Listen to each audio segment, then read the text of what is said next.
আমি ইমান ন্যায়ৰ কাৰণে কিমান কষ্ট কৰিছোঁ। গোটেই ন্যায় আজি মানুহে কয় জুবিনক ন্যায় দিয়ক, ন্যায়টো আমিয়ে দি আছোঁ। আজিলৈকে শ্যাম কানু মহন্ত গ্ৰেপ্তাৰ হ'ল, সিদ্ধাৰ্থ শৰ্মা গ্ৰেপ্তাৰ হ'ল, যোৱাকালি সন্দীপন গাৰ্গ গ্ৰেপ্তাৰ হ'ল, শেখৰ ভূঞা গ্ৰেপ্তাৰ হ'ল, অমৃত প্ৰভা গ্ৰেপ্তাৰ হ'ল। ৰাইজে যাক যাক সন্দেহ কৰিছিল চবকেতো আমি গ্ৰেপ্তাৰ কৰিছোঁ। গতিকে ন্যায়ৰ কাৰণে যদি ধন্যবাদ পাব লাগে বিজেপি চৰকাৰখনে পাব লাগে। আজিলৈকে কংগ্ৰেছে কাক ন্যায় দিব পাৰিছিল, কিন্তু আমিতো তুৰন্ত ন্যায় দি দিলোঁ আৰু প্ৰক্ৰিয়া চলি আছে। গতিকে আমাক ক্ৰেডিট দিব লাগে, ক'ব লাগে যে আৰু চৰকাৰখন আগুৱাই যাওক, আমাক ধন্যবাদ দিব লাগে।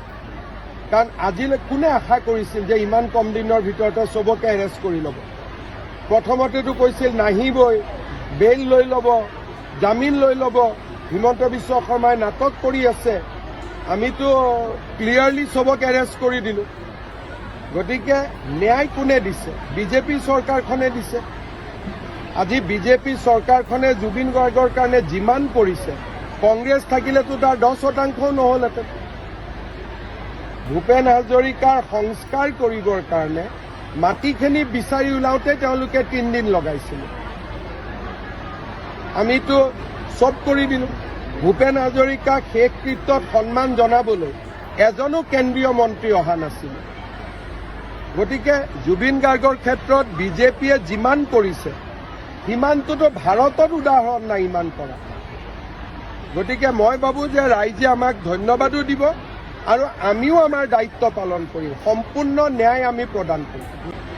গোটেই ন্যায় আজি মানুহে কয় জুবিনক ন্যায় দিয়ক, ন্যায়টো আমিয়ে দি আছোঁ। আজিলৈকে শ্যাম কানু মহন্ত গ্ৰেপ্তাৰ হ'ল, সিদ্ধাৰ্থ শৰ্মা গ্ৰেপ্তাৰ হ'ল, যোৱাকালি সন্দীপন গাৰ্গ গ্ৰেপ্তাৰ হ'ল, শেখৰ ভূঞা গ্ৰেপ্তাৰ হ'ল, অমৃত প্ৰভা গ্ৰেপ্তাৰ হ'ল।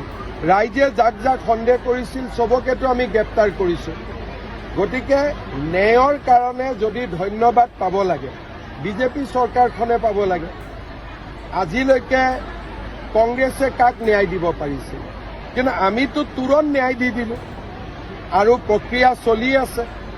গতিকে আমাক ক্ৰেডিট দিব লাগে, ক'ব লাগে যে আৰু চৰকাৰখন আগুৱাই যাওক, আমাক ধন্যবাদ দিব লাগে। কাৰণ আজিলৈ কোনে আশা কৰিছিল যে ইমান কম দিনৰ ভিতৰতে চবকে এৰেষ্ট কৰি ল'ব। প্ৰথমতেতো কৈছিল নাহিবই, বেইল লৈ ল'ব, জামিন লৈ ল'ব। হিমন্ত বিশ্ব শৰ্মাই নাটক কৰি আছে, আমিতো ক্লিয়াৰলি চবক এৰেষ্ট কৰি দিলোঁ। গতিকে ন্যায় কোনে দিছে? বিজেপি চৰকাৰখনে দিছে।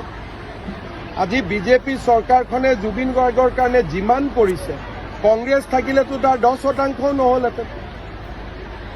ভূপেন হাজৰিকাৰ সংস্কাৰ কৰিবৰ কাৰণে মাটিখিনি বিচাৰি ওলাওঁতে তেওঁলোকে 3 দিন লগাইছিল।